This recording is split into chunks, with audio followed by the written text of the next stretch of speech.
guys, welcome back to Chop Toys. So, got a very special situation slash truck here.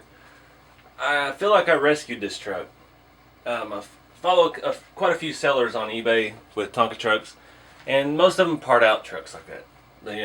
You buy a truck at a flea market for 20 bucks, it's missing a bunch of stuff, and you just tear it apart, sell it piece by piece, make 30 bucks off of it, and go. That's what a lot of people do. I've done it before. But this was a complete truck, and the seller had every piece of it for sale.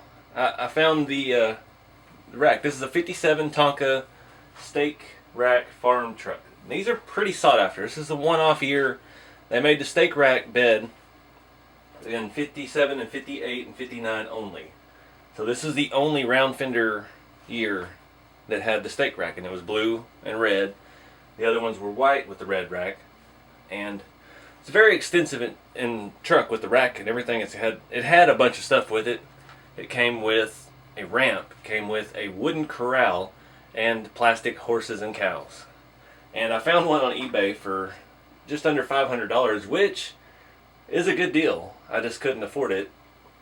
That had everything. It had the cows, it had the ramp, it had the corral, and it was all in, I would give it probably a 9 out of 10 condition. So that was a much more expensive truck. That was a really good deal on it, but it was still way out of my budget. So I ran across this, and I thought about buying the cab because, a nice straight 57 cab with the grill, and I think it was only like 29, 39 bucks. I was like, that's a good deal, so I put it in my cart. And I was like, well, I'll check out what else this seller has.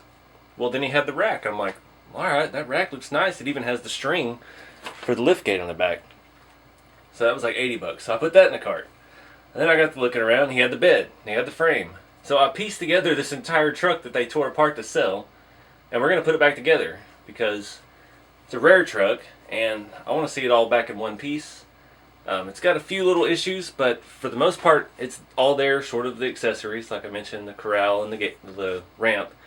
But we do have the lift gate on the rack on the back, and it's got string on it, and it looks like the original hook on it. And yeah.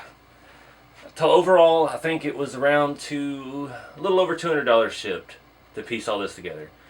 Because it was like, I think it was like 29, 39, 29, and 80 bucks for this or something. And I bought a couple of little things from them because they had some more parts. I'm a sucker if I see 6 Tonka truck grills and bumpers for $18, I'll buy it just to add it to my parts bin, so I have more stuff. And one day I'll find the right truck for each piece, I guess. But yeah, let's take a look at how this goes together. I'm a little confused here because it has the rivets still on it. The bumper is still on the body, and it doesn't look like they've ever been off. They look original. Looking at it from the inside, everything on it appears to be original. I mean, there's no damage at all. So I'm wondering how the heck they got this off. I'm looking at the front of the chassis. The front tabs are all folded in really far, and I don't know if they were like that or they did that to get it in the box that I got it in. So I'm hoping that's not the case. This one looks like it's an original spot where it would be, but this one's folded in further. It could have got damaged in shipping or something. It was packed in a pretty small box, but it all made it safely, luckily.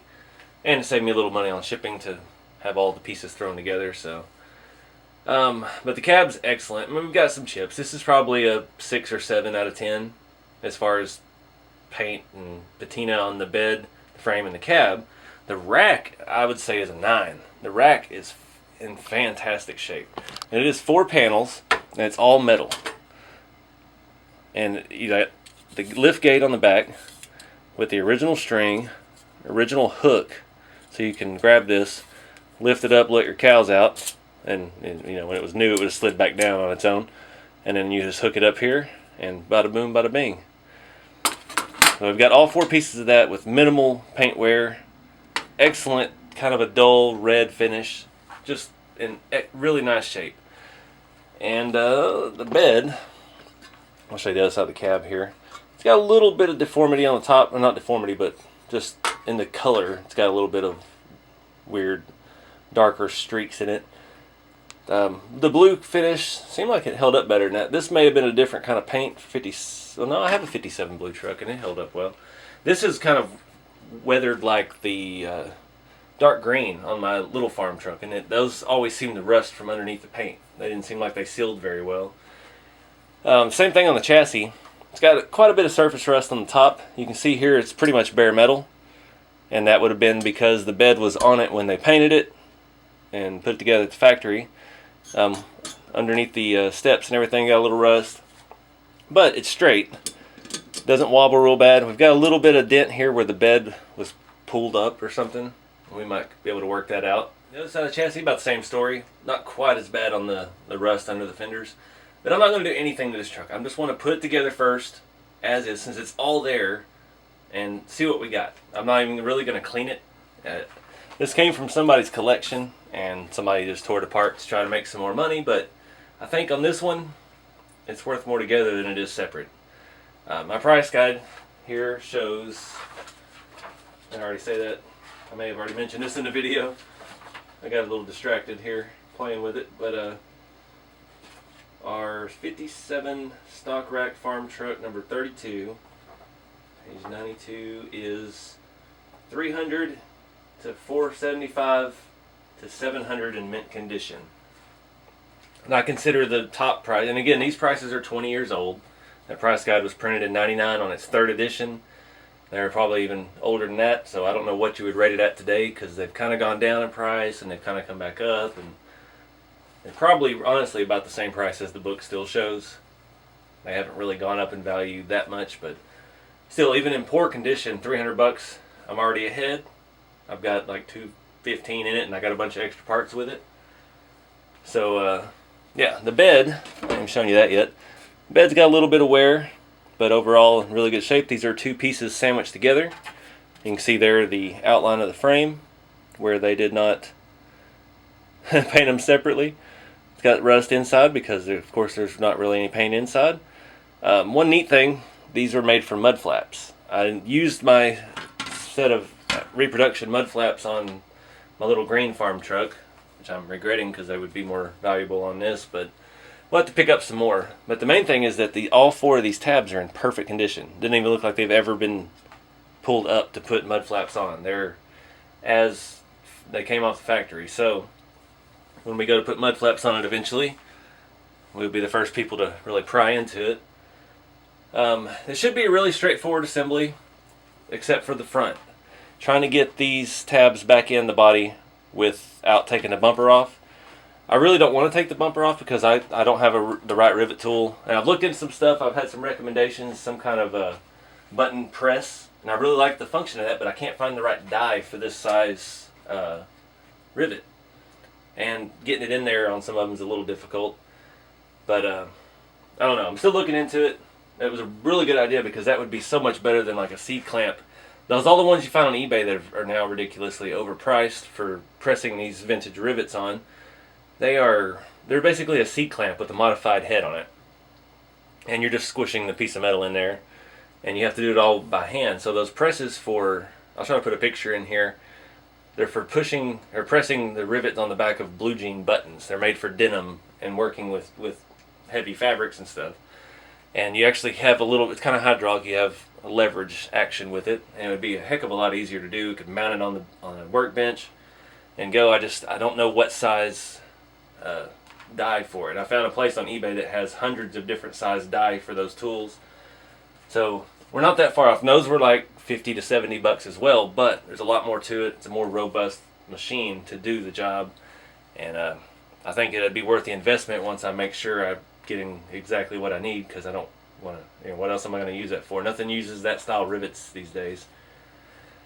But anyway, yeah, that's going to be the trickiest part, is to get our bumper on, or get our cab mounted on, because you have your tab here in the back, which pretty much just slides into the back of the cab and holds. But then we've got to try to get those in there bent. I'm not worried about it being super tight, but I want it to actually be in there and be right. So yeah, let's get started. I'm going to do this stuff in a little bit of high speed, mainly because of the noise, because it's 100 degrees outside right now, and I need my fan on in here with all this lighting because it is hot and I'm melting. But yeah, let's get started.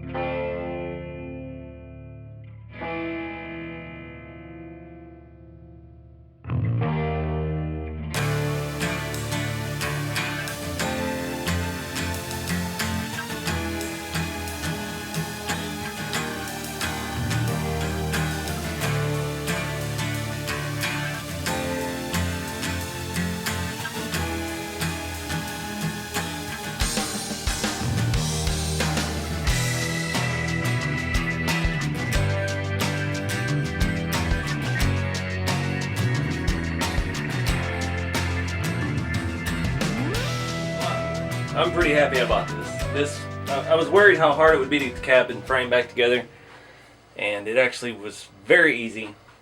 I've never taken one apart that way. I always go complete, because I'm always worried I'm going to break those front tabs off the chassis. And especially a chassis like this is not a normal size. These are pretty hard to come by, especially in good condition. So I just went with it. I bent them. I shaped the hooks on the actual tabs on the end of the frame how I needed them, and then bent the actual frame out and just put the back tab in and forced them in through there. They're not perfectly snug, but the body's tight on the frame, so I think we're good. It won't come off. I got it back far enough. It took a little hammering, but I used my little bean bag and my little vintage ball peen hammer and knocked everything into place. And the wheels are pretty perfectly centered in the wheel arches, and yeah, I'm pretty happy with it. Bed went right on, just folded. It has one tab that slides under the front, and the back tab sticks through the frame right above the axle, and you fold it over. It's a pretty good size tab. Did feel pretty soft, so I don't think I'll be taking this apart anytime soon, because that was the kind of feeling when you fold one of these vintage metal tabs over. It was soft. It had been folded a lot before. One or two more times it may just come on off, and then your bed is absolutely useless. The rack fits nice and snug on there. It fits nice and snug together. The pieces kind of interlock on the corners. It has little lips on the top of the end pieces that hold the sides to it, so it stays square and as a box basically. And yeah, looking at this side, the hubcaps are really nice original. They go with the patina of the grill and bumper. They're just kind of a satin, dull, faded zinc coating. Stickers are excellent. Not a whole lot of discoloring. The letters are a little bit discolored, but the film, you can see there's a little bit around where it's shaped in with the cow head. But it's not terrible at all. Paint is probably a 6.5, 7. Somewhere 6, 7. I want to be really nice to it because it's a really rare truck, but it's probably it's probably a 7, except for the chassis. Make it a 6. But it's good enough. It's as rare as this truck is. This is a nice piece to set on and let the value go up over time. Again, being a 57, it's the one and only year this bed came with this cab, or this style cab. The earlier models did not have it. All the rest of them are the square cabs. And the rack is in excellent shape. I mean, it's a little dirty. You got some dirt in the cracks that I'll never get out, but who cares? It just goes with the overall theme of the truck. Tires are excellent. Axles are straight. Bumper's straight. Grill's straight. It rolls really well. The tires still have a little bit of rubbery to them. They're not dried up, so you get that nice silent roll. It's pretty nice. So let's move it around to the front. Looking at the bottom of this thing, it actually looks pretty good. The finish and everything here is really not bad. Underneath the cab, you can see it's pretty much bare metal. This truck, I think, it's not that it's worn a whole lot. The finish on it and stuff, it's just it was very, very thinly sprayed to start with. Most Tonkas have a pretty good base coat, you call it, on the insides. And this one, it barely has anything at all. We've got surface rust. So I think maybe this one was rushed through the production process a little bit quickly or something. But underneath the bed and everything looks good. It's just that cab didn't really get a whole lot of paint. But again, it's not going to be outside anymore, ever. So it should pretty much be alright the rest of its days. Looking at the grill and bumper, we have original headlights, which are a little hazy and have a few little spiderweb cracks in them, but they're there. We're not going to touch it. When they're in that kind of condition, if you push it through, because they pop through from the back, it has 3, you can see the little Y-shaped piece in there. That is the gap between the 3 tabs. It has 3 tabs that lock through through the chrome grill into the holes in the body. And once they get brittle, you push it through, you're probably only going to come out with two of the 3 tabs if you're lucky. A lot of times you'll end up with 1, and the headlight's basically useless. Bumper has one slight little indentation. I mean, I'm talking slight right here. I could probably pull it back out with my hand. I can't do it with the camera there, but it's good enough. And the original rivet's still in it. I mean, everybody that watches this will know it's been apart, but it really hasn't. Looks like the cab's a little crooked with the bed. Oh, the bed has a little bit of slide side to side.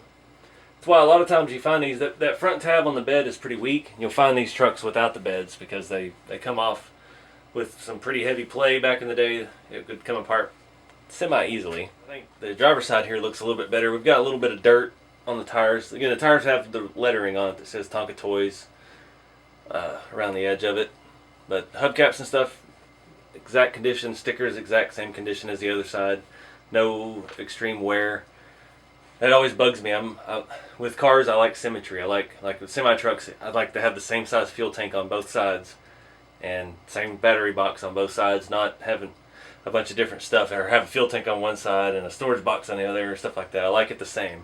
And it goes with these trucks too. If one sticker on one side is really nice, the other one needs to be about the same. I have a highway department side dump truck, and it's in great shape. It's probably an 8 out of 10. And it looks great, and then one side, the big yellow highway department sticker has a big cut in it, like a big 3 or 4 millimeter strip missing out of the middle of it. And it drives me nuts, but I'm not going to replace it because the truck's so nice like the way it is. I'm just, it would stick out like a sore thumb. But this truck, the stickers are nice and symmetrical side to side. Again, the rack on this side is excellent condition, just a little bit of wear on the corners. Hubcaps, tires, and wheels, it's all great. I couldn't be happier with this. And this is a 57. It's got the little hood scoop. Got a nice little bit of patina on the hood and the roof of the cab. This looks like an old faded out farm truck. It's been sitting in the back 40 for 50 years. To the business end of the truck, this would have had a ramp that I guess would hook in to this hole that's in here maybe. I've never had one or never seen one in person, so I can't say for sure. We have a old metal hook and some string. You pull that up, lift your gate. The pin actually had railings and a ramp that went along the ramp, and then you had a big round corral right here behind it for your plastic cows and horses to jump down into. So the gate doesn't close on its own because the string's really old and there's some imperfections in the metal, but it doesn't fight you. It just, you can push it back down with your finger. It just doesn't go right back down when you let go of the string. I'm guessing that's what this hole here was for. You're supposed to pull it and hook your hook in there, and that would hold your gate open enough for something really short to get out. But it says Tonka Toys here embossed in the metal. Really nice finish on that. I wish every truck I had this kind of patina on it, because that's just the perfect look. It's satin, a little bit of rust on the exposed metal. Really nice looking finish. So alright guys, that's it. Put this thing back together. It was way easier than I thought. I thought this was going to be a battle with those front mounting tabs, but we saved this truck from I guess all we saved it from was becoming pieces of 5 or 6 other trucks, but oh well. It needed to stay together. It wants to be together. It rolls so perfectly. It went back together so perfectly. And, you got to look at it like we just saved a piece of toy history. It's not that most important thing in the world, but it's toy, and I like it. I'm happy with it. I'm pretty confident in my investment. I'm not looking to sell any of these trucks or anything. It's just me personal, what I like, the things that Tonka's made that I like, that I want to see and I want to get my hands on. If I'd have got this and not liked it, I would have put it back together, put it on eBay and try to make some money on it, but it's hard for me to do that because I really like all these old things. The future for this truck, I really don't think it's going to clean up any better. We could polish the metal out, but at this point, back 20 years ago when I was doing this, you could still take hubcaps out of tires and polish them, soak the tires and put them back together. Another, it's been 16, 18 years. As good as these tires are, I don't think they would survive. The lip of it that holds the hubcap in would probably break taking them out. And if it didn't break taking it out, you'd never get it back in because the rubber is hardened so much. So nowadays, I kind of don't, that's kind of a lost art. I don't really restore tires anymore because they're just too hard, too old. But luckily there's folks out there still making new reproductions, and you can get you some nice brand new soft rubber tires for your Tonka truck if you got one that needs it. And trucks like this, I think, are destined to stay like this. They're not going to get any worse. This truck isn't going to see any more outside use and abuse and sandbox and stuff like that. It's going to be collecting dust on my shelf until the next time we use it in a video, and then we'll dust it off and talk about it again. But I'll probably add mud flaps to it. That's about it. That's really the only thing it needs. It just needs the mud flaps. If I can find the corral and the ramp and stuff for it, I'll start piecing it together. But as far as display goes, it's set. I'm happy. I appreciate you guys watching, and I appreciate your interest in these old toys. And sharing your stories in the comments below. If you've had one of these, or your dad, or your grandpa, or you've seen one somewhere, or whatever, just talk about it. It's neat to see other people interested in this stuff, because for so long I've been into it, and there's only been a handful of people that I've interacted with that were into them, and unfortunately most of them back 15, 18 years ago were in their 50s and 60s, and some of them aren't with us today, and I'm worrying that these old toys are going to be lost to time, and people just aren't going to appreciate them and value them like I do. But yeah, so let me know your stories in the comments, and I appreciate you watching. See y'all in the next video.